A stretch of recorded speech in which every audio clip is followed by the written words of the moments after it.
जब हम साधनाओं की शुरुआत करते हैं तो प्रारंभ से लेकर के 1 माह के मध्यकाल तक या 1 माह के उपरांत भी या 2 माह तक, किसी किसी को तो 3 माह तक, कई सारे हमारे साधक ऐसे भी हैं जिनके अनुभव 3 माह तक के भी हैं। लेकिन 1 माह का तो कन्फर्म होता है कि हमें तनाव, हमें एक तमोगुण, एक उलझन और एक बेचैनी सी रहती है। यानी जब हम साधना की शुरुआत करते हैं तो हमें बेचैनियां बहुत होती हैं, असंतोष बहुत होता है, गुस्सा भी छोटी छोटी बातों पे बहुत जल्द आ जाता है, थोड़ा सा स्वभाव चिड़चिड़ा भी हो जाता है। ये प्रारंभिक साधनाओं में ये लक्षण आते हैं।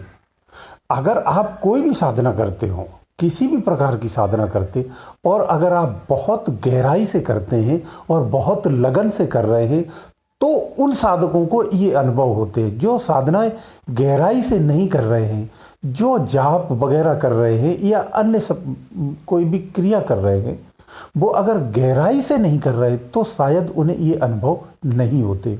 ये गहराई में उतरने पर ही होते हैं।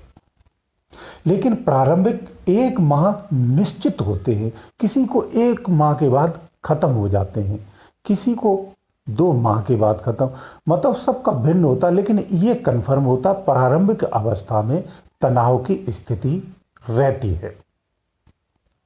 तो जो साधक अभी साधनाएं प्रारंभ कर रहे हैं उन्हें विचलित नहीं होना चाहिए।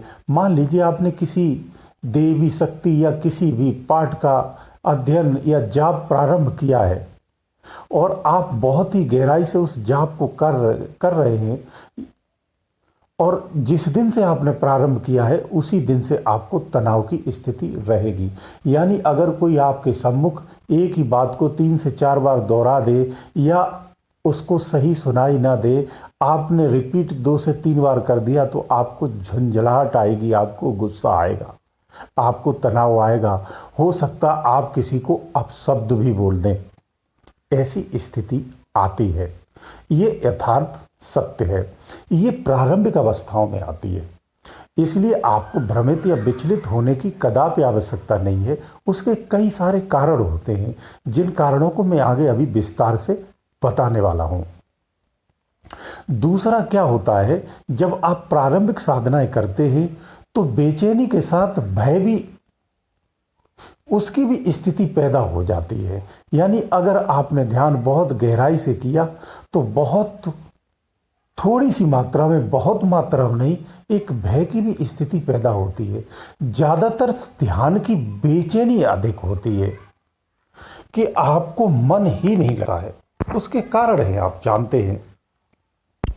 अब मैं इसको विस्तार से आपको बताता हूं। देखिए, जैसे 4 बैल हैं और वो किसी रास्ते पे हरी भरी घास को देखते हुए बहुत ही चपलता के साथ और बहुत ही जल्दबाजी में जा रहे हों कि मैं जल्दी से जाऊं और उस हरी भरी घास को खा लूं। बीच में आप पहुंच करके या कोई व्यक्ति अगर बीच में जा करके उन चारों बैलों को बलपूर्वक रोक दे, उधर नहीं जाने दे, तो वो आवारा जो पशु है या आवारा वो बैल है, वो उनका क्या आपके प्रति व्यवहार होगा ये आप भली भांति समझ सकते हैं। यानी वो आपके प्रति आक्रामक होगा और हमला भी कर सकता है, या फिर वो दाएं बाएं से भाग करके अपना रास्ता निकाल के आगे भागेगा। ध्यान में भी सेम प्रक्रिया ऐसे ही होती है जब हम साधना का प्रारंभ करते हैं। यानी मन के 4 आयाम होते हैं। ये जो चारों आयाम होते हैं, मैंने उन बैलों से या जानवर से इसलिए उपमा कर दी कि मन के जो चारों आयाम होते हैं वो स्वतंत्र और फ्री होते हैं और इसी संसार के विषयों की तरफ लिप्त होते हैं और बहुत ही आसक्त होते हैं और यही आनंद को खोजते हैं और इसी को अपना सर्वस्व मानते हैं। तो इन चारों आयामों पर जब आप साधना करते हो तो चोट होती है, इसकी धारा में रुकावट आती है और अचानक से आने लगती है, क्योंकि आप बहुत गहराई से मंत्र का जाप कर रहे हैं, बहुत लगन से जाप कर रहे हैं, बहुत गहराई से आप जाप कर रहे हैं। तो इन चारों आयामों पर रुकावट पैदा होती है। तो रुकावट पैदा होने से आप समझ सकते हो तमोगुण बढ़ता है, गुस्सा बढ़ता है, चिड़चिड़ापन बढ़ जाता है। ये होता कुछ समय के लिए, लेकिन फिर होता ये है कि आप नित अभ्यास करते रहेंगे तो इसका ये तमोगुण है, ये बलहीन हो जाता है, ये कमजोर होने लगता है। फिर आप पर हमला नहीं होता, ये उत्तेजित नहीं होता है, ये आक्रामक फिर नहीं होता है और शांत हो जाता है। फिर ये रास्ता जैसे बैल का आप रोकेंगे तो वो दूसरे रास्ते से दाएं बाएं से भागने का प्रयास करता है। ऐसे ही ये चारों आयाम ऐसे ही प्रयास करते हैं।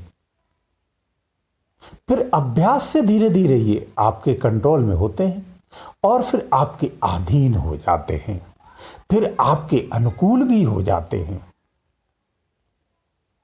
फिर आपके आदेश के अनुसार चलने लगते हैं और पालन भी करते हैं। ये मन के चारों आयामों की स्थिति मैंने बताई। दूसरा एक कारण ये भी होता है कि जो हमारा मन है ये काल निरंजन का स्वरूप कहा गया है। ये निगेटिव चीजें यानी पदार्थों के तरफ ही हमेशा आकर्षित करता है। ये वास्तविकता से दूर रहना, ये इसका मुख्य उद्देश्य रहता है। आपको कभी भी वास्तविकता से नहीं जुड़ने देता है, क्योंकि उसमें इसकी पूर्ण रूप से क्षति हो जाती है। इसलिए उस मार्ग पर यह नहीं जाने देता है। तमाम क्रियाओं के माध्यम से आपको भटकाता और विचलित करता रहता है, आपके ध्यान को ही केंद्रित नहीं होने देता है। तो इसी की एकाग्रता के लिए अभ्यास करना होता है। तो जिसकी अभ्यास जितना अच्छा होगा, जितनी लगन अच्छी होगी, वो उतना ही जल्दी सफलता पा लेता है। दूसरा, आपका शरीर परिपक्व नहीं होता है इन साधनाओं के लिए। आपका भाव, आपका विचार और आपकी बुद्धि रूप से जो स्थिति होती है वो इसके अनुकूल नहीं होती है, इसकी आदत ही उसे नहीं होती है। आपने नई साधना प्रारंभ की है तो इन सब चीजों की आदत नहीं है, ना तो आपके विचारों को है, ना आपके शरीर को है, ना तो आपके भावों को है, ना ही आपके अंतःकरण को है। तो इसमें नई आदत पैदा करना होता है। तो एक पुराने ढली हुई आदत से जब नई आदत में यानी एक मार्ग रोक करके उसे वापस दूसरे मार्ग पर आप बलपूर्वक किसी वस्तु को या स्थान को या जानवर को या जीव को या पशु को, किसी शक्ति को जब प्रवाहित करेंगे या किसी धारा को प्रवाहित करेंगे तो उसमें बल लगता है, उसके वेग को झेलना पड़ता है। ये उसी का प्रभाव होता है जिस कारण हमें तमोगुण बढ़ता है, तनाव बढ़ता है, बेचैनी बढ़ती है, असंतोष भी बढ़ता है और नास्तिकता भी बढ़ती है, अश्रद्धा भी बढ़ती है। बेचैनी और विचलित भी हम होते हैं, हमारा चित्त भी विचलित होता है। ये सब इसी कारण से होते हैं क्योंकि इसे आदत नहीं है। जब धीरे धीरे धीरे धीरे, इसीलिए मैं कहता हूं किसी भी साधना को जोश में आकर के नहीं करना होता है। साधना को आपको श्रद्धा से और संयम से करना है। ये जो मार्ग है ना, बहुत ही संयम का मार्ग है, बहुत ही तसल्ली का मार्ग है, बहुत ही सूझबूझ से और आराम से चलने वाला मार्ग है। इसमें जोश में आकर के कभी भी साधना नहीं करनी चाहिए। अगर आप जोश में साधना करते हैं तो आप निश्चित रखिए 1 महीना, 2 महीना और बहुत चल गया तो 3 महीना, चौथे महीने से आप यथा स्थिति में आ जाएंगे और सारा कुछ त्याग देंगे और आपकी श्रद्धा भी नहीं रहेगी। तो इसलिए दृढ़ संकल्प के साथ, मन पक्का करके, बहुत ही धैर्य के साथ ये साधनाएं करनी चाहिए। क्योंकि ये साधनाएं, आपको बता दूं, ये वीर पुरुषों के काम है। साधना करना सबके बस में नहीं होता है, सब नहीं कर सकते। मैं किसी कठोर साधना की बात नहीं, सहज साधना की बात करते, जो चलते फिरते, उठते बैठते, जागते, सोते, खाते पीते आप भजन कर सकते। मैं उस भजन की बात करते, फिर भी आप उस भजन को कदापि नहीं करते, इतना सहज होने के बाद भी। तो इस पर ध्यान लगा करके साधना करना इतना सरल भी नहीं होता है, हमें दृढ़ होना पड़ता है आंतरिक रूप से। जो आंतरिक रूप से दृढ़ हो जाते हैं वो निश्चित रूप से अपनी साधनाओं में सफलता पाते हैं। ऐसे ही लोग आगे जाकर के अपनी मंजिल को भी प्राप्त करते हैं। तो यह भय कदापि नहीं होना चाहिए। जो भयभीत हो जाता है वो भी साधनाओं में आगे नहीं बढ़ पाता है, जो भ्रमित हो जाता है वो भी साधनाओं में नहीं बढ़ पाता है। तो भय की जो स्थिति प्रारंभ में होती है, तनाव की जो स्थिति प्रारंभ में होती है, वो इसी कारण से होती है और कोई दूसरा कारण होता नहीं है। तो प्रारंभिक साधनाएं अगर आप प्रारंभ कर रहे हैं तो आपको कतई भ्रमित होने की जरूरत नहीं, आपको बहुत ज्यादा कठोरता से साधना करने की जरूरत नहीं, बहुत समय देने की जरूरत नहीं। आपको सहने सहने धीरे धीरे आराम आराम से अभ्यास को बढ़ाना है। आज अगर आधे घंटे किया तो कल 35 मिनट करिए, फिर 40 मिनट करिए, फिर 50 मिनट करिए, फिर 1 घंटा कर लीजिए। इस तरह से समय को बढ़ाना है। मतलब आपको सीरियल से धीरे धीरे चलना, जितनी शरीर की क्षमता है उसके अनुसार। कुछ लोग जो जोश में कर लेते हैं उसमें साइड इफेक्ट भी आते हैं, जैसे सर में दर्द होना, सिर पीड़ा का प्रॉब्लम हो जाता है, भ्रम की स्थिति हो जाती है, बेचैनी बहुत ज़्यादा बढ़ जाती है, तनाव बहुत बढ़ जाता है। आपके शरीर की सहने की ये कैपेसिटी नहीं है, आप उससे ज़्यादा इन ऊर्जाओं को पैदा कर रहे हैं। तो जब शरीर की कैपेसिटी से बाहर इन ऊर्जाओं को उत्पन्न करेंगे तो वो जो सहन शक्ति है उसकी इतनी नहीं है, तो उथल पुथल निश्चित रूप से होना है। तो इस तरह से साधनाएं नहीं करनी है। दृढ़ निश्चय और दृढ़ विश्वास, श्रद्धा और संयम, ये सब परम आवश्यक होता है। और बहुत ही धैर्य के साथ धीरे धीरे अपने सांसारिक कार्य करते हुए इस साधना को करना चाहिए।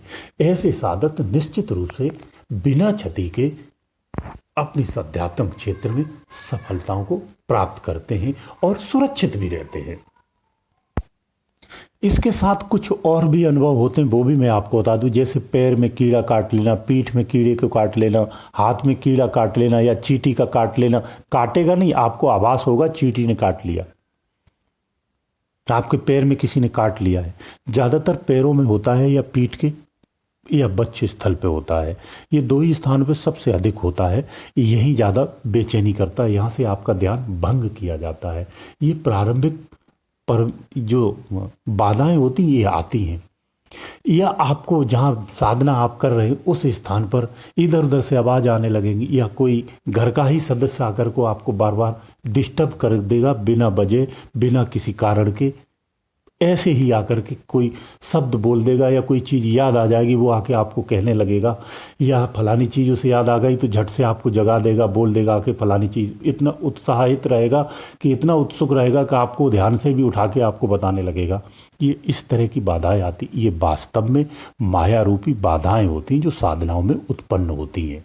ये किसी व्यक्ति का मनोबल की बात नहीं है, ये आपकी साधनाओं की क्रियाओं की डिस्टरबेंस होती है। ये बाधाएं होती हैं जो आपको आगे बढ़ने से रोकती हैं। इसलिए इन सब चीज़ों से आपको भ्रमित नहीं होना है। साधनाएं अगर आप कर रहे हो, मुझे वो लोग बहुत अच्छे लगते, अति प्रिय होते हैं जो साधनाएं करते हैं, क्योंकि जीवन का मूल रूप यही है। जो साधक साधनाएं करते हैं और संसार का कार्य करते हैं, वही सबसे श्रेष्ठ पुरुष भी हैं, वही सबसे अच्छे पुरुष हैं, वही उत्तम पुरुष हैं। जीवन ऐसे ही जीना चाहिए।